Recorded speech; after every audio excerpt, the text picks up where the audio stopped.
Olá, pessoal! Seja bem-vindo à websérie À Beira Leito. Eu sou a fisioterapeuta Camila Máximo.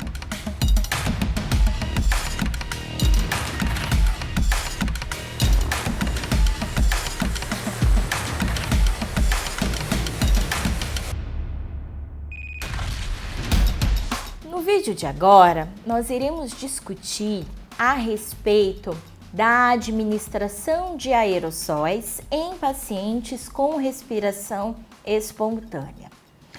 Então, na situação atual, a qual nós estamos vivendo, da pandemia da Covid-19, é muito discutida a respeito das terapias que vão liberar uma quantidade maior ou menor de aerossóis para o meio externo. E a gente sabe que os pacientes que estão dentro do chamado grupo de risco são os pacientes que apresentam doenças respiratórias. E estes pacientes muitas vezes fazem uso de medicações constantes e medicações que precisam ser inaladas, ok?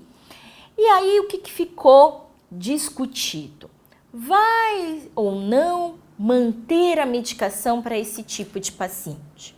Então a gente sabe que esse grupo de pacientes deve sim continuar fazendo o uso das medicações normalmente.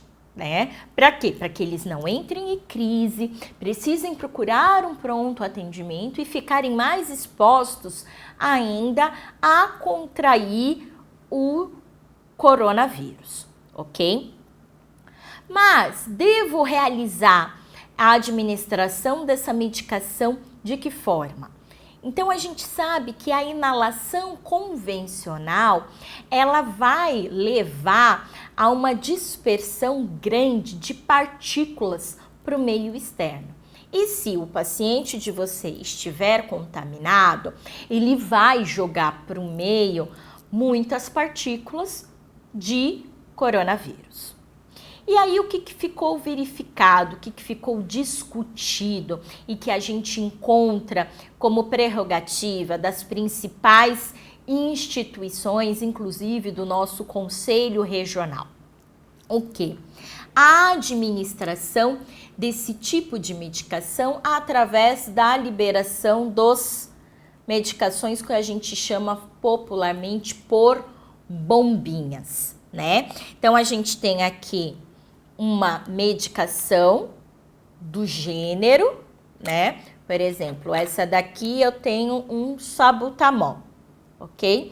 E aí eu posso administrar essa medicação na minha criança tranquilamente, tá? Então ela vai vir dessa forma, ela já tem este dosador, o qual a gente encaixa. Só que se eu fizer a estimulação, né, a preparação, melhor dizendo, dessa medicação e colocar direto na boca da criança, a gente sabe que não vai existir uma terapia efetiva para essa situação. Então, o que ficou colocado? Que para a gente tentar minimizar cada vez mais o risco de contaminação e de liberação de partículas de aerossóis para o meio, a gente pode e deve fazer uso dos chamados espaçadores, tá? Então, aqui eu tenho um modelo, existem N modelos no mercado, ok? E aí não existe, não vou entrar aqui agora no mérito, qual que é o melhor, qual que é o pior. O importante é que o paciente realize a medicação através deste artefato, desse dispositivo. Então, a gente faz a colocação da máscara aqui, né? O ideal é que essa máscara, ela fique sempre próxima ao rosto da criança, né? E aí aqui, nessa região, aqui é onde a gente vai colocar o nosso amigo aerossol. Então, eu preparo a medicação, adapto ela aqui, coloco a máscara junto ao rosto do paciente e faço a liberação do puff. Quanto tempo que eu devo contabilizar? Normalmente a gente contabiliza de 10 a 20 segundos. Por quê? A hora que a gente libera a medicação aqui, ó, a gente vai ter essa medicação aqui dentro dessa estrutura e de 10 a 20 segundos é o tempo hábil para que a criança consiga inalar toda a medicação de forma efetiva.